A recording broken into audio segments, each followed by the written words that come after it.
Give me your name and tell me when you were a patient of Dr. Perwaiz. My name is Shannon Cohen. Tabitha Johnson. Robin Serta. Susan Anderson. Patricia Smith. Ayanna Patillo. Michaela Rudolph. Linda Jackson. Christina Holloway. Dana Chisholm. Crystal Sharp. Aja Wiggins. Anna Marie Mullen. Ann Bird. My name is Terry. I have been a patient of Dr. Perwaiz. Dr. Perwaiz. Dr. Perwaiz. Dr. Perwaiz. Perwaiz Perwaiz. Dr. Perwaiz. Dr. Javed Perwaiz. Dr. Perwaiz. For over 20 years. 7 years. We want to get to breaking news in the case of a local doctor. From 1990 to 1994. Unnecessary surgeries Since 1981. on unsuspecting patients. 2019 for my pregnancy. I would say all of the 80s and partial 90s. The FBI has interviewed more than 50 former patients, and there are more interviews coming. The last time I saw him was 2012. Since 2006. Many potential victims out there. 2003 to 2007. 2013 until 2019. From May 2019 and up until he got arrested. Chesapeake OBGYN now charged in more than 60 crimes. Federal prosecutors say he was running an extensive healthcare fraud scheme. Mind-blowing. It was mind-blowing. He's evil because he was doing this without a second thought. Also tonight, opening day for testimony for a Chesapeake doctor accused of insurance fraud and a whole lot more. Somebody finally dropped the bomb on him.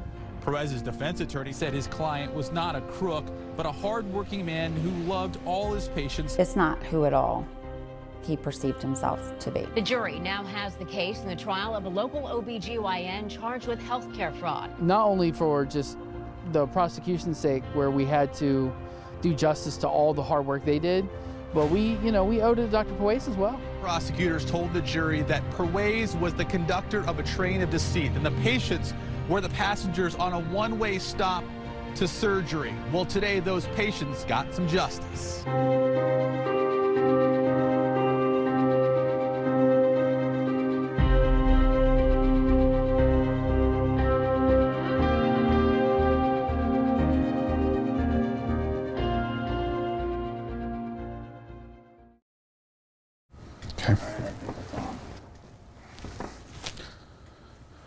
All right, testing 1, 2, 3, 4, 5. Test. 10 News 9's Jason Marks has covered this trial since day one. He joins us Live at Norfolk Federal Court with the latest tonight, Jason. And Tom, the jury just heard from a financial expert with the FBI. My name is Jason Marks. I'm a reporter here at Wavy TV. That's the latest here live in Norfolk. Jason Marks, 10 on your side. I personally had never heard of Javed Perwaiz before November 2019, but that's when he was arrested by the FBI. New tonight, federal authorities arrested a Chesapeake doctor they say performed unnecessary surgeries on unsuspecting patients. Javed Perwaiz was an OBGYN, and we started looking into him in December of 2019. And our goal was really to show what Dr. Javed Perwaiz was doing through the eyes of his patients. And then what we really wanted to do was go a step further and try to figure out who dropped the ball here. Were there red flags along the way? This was a doctor who practiced in this area for 40 years. And were there red flags, and could something have happened to have stopped him before the FBI had to step in? From what we understand, Perwaiz was a solo practitioner, meaning he practiced by himself. He had 2 offices, both of them in Chesapeake, and we're told that he had thousands and thousands of patients over his 40-year career. When you think of a doctor, you hope your doctor's comforting, especially when he's an OBGYN. So what we did was we started interviewing patients. His demeanor is incredibly suave. He's very easily approachable. He gives you the level of comfort that one seeks in a doctor of his sorts. What was he like? I thought he was nice. A lot of patients were there that I knew. He seemed like he knew his job. I mean, I felt comfortable at first. When you think about Dr. Javed Perwaiz on the surface now, it really seems like it's the all-American story, like the American dream. He was born in a small town in Pakistan. They lived in a small house with no running water, no electricity. Life was tough for Perwaiz. He ended up graduating medical school in Pakistan And that was in the late 70s, and that's when he decided, you know what, I'm gonna test my hand in the United States. It's time to leave Pakistan. Let me go after that American dream. He came over here in the late 70s, did not speak any English, only had $30 to his name. I do think he was a charismatic man. You hear about his backstory, and that's the American dream. You know, he came over here and just made his way, and it's impressive to do that. I think when you're a patient of any doctor, not just Dr. Perwaiz's, but I think we're all guilty of it in some sense. We go to the doctor, and the doctor gives us a diagnosis and says, hey, you need surgery. And many times you go get that surgery or you go get that procedure. And we all do it. And that's because we're all inclined to trust our doctors, because doctors take that oath. As a doctor, he was okay, but I had a feeling that I didn't know if I really trusted him all that well. He had given me a checkup and out of nowhere told me I had to have my ovaries removed, ASAP.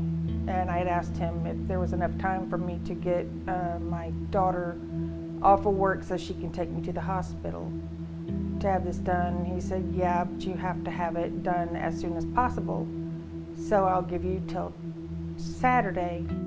What he did is he put me into stirrups.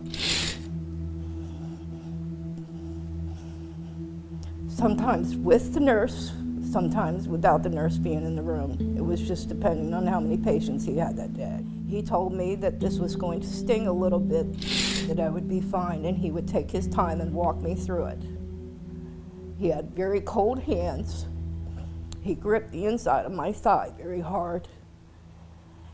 And all you can feel was the biopsies that the internal scraping that just never seemed to end.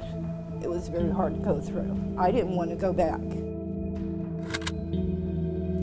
Special Agent Tamika Williams with Health and Human Services. The date is October 28th, 2019. Time is 4 p.m. Beginning recording for HHS case number 318-00251. Nice to see you, sir. It's my partner, Tamika Williams, with the Department of Health and Human Services. Hopefully, we're not interrupting your practice. Yeah, I got a patient that's true, but I'm okay. Okay. Well, actually, why we're here is we received a complaint regarding some of your billings and services that are provided, and we need to talk to you about that to try to resolve this issue. So we do need a few minutes of your time. Is that something you help us with? Sure. Okay, great. I'm Beth Usey, and I'm an assistant U.S. attorney for the Eastern District of Virginia. When I first came on the case, I understood that there had been allegations, and particularly that there was a hospital worker employee who had made an anonymous tip to the FBI in Norfolk about Dr. Javed Perwaiz possibly doing unnecessary gynecological surgeries on patients. And that's when the FBI started looking into him, and they spent nearly a year investigating Dr. Perwaiz. And they started getting medical records from inside his practice, from some of his employees, and they started talking to patients, and they started talking to other employees. And that's when they realized that they had a real big problem on their hand. I had been going to him for less than 2 years when I started realizing, for lack of a better term, he was surgery happy. It seemed like every time I turned around, he was wanting to perform more surgery. He told me that I needed surgery to remove the cysts because, you know, they were growing rapidly, and me at that time, I didn't know that women form cysts and usually they go away on their own. You don't need surgery to remove them, but he was very persistent on me getting surgery to get them removed. Did you ever wonder though why you're having so many surgeries? Yeah, at one point I started to wonder about it. I started to get very scared to see any doctors. I started to get depressed because I was like, I'm young and I keep getting all these surgeries. And most of them was like on my stomach and stuff like that, and I didn't like it. I never questioned anything he told me. Up until probably a year and a half ago, He suggested that I have a hysterectomy. I was very, very upset that I had procedures done at such an early age that should have never been done. You had to wonder why. Yeah, absolutely. Why? Why was the question will always be there. Nobody would never answer that. When you look at his career here in Hampton Roads, 40 years, we can speculate on where things went wrong or how long he's been doing this for. But when you start to look at some of the red flags, you start to really get a good picture of maybe how long he has been doing this for. Sounds like it's your belief that he knew exactly what he was doing, taking advantage of dozens of women. I believe that he knew what he was doing. Why do you think he was doing surgeries on Saturdays? Just slide under the radar. Why was nothing ever done? Things were said, and they were reported, but nobody did anything about it because he was a large moneymaker for the hospital. Where's the emotion coming from? Just bringing back feelings and knowing there's still anger here, that nobody listened. Nobody listened. I wasn't the only one. And I wasn't the only one that raised the alarm. And nobody did anything.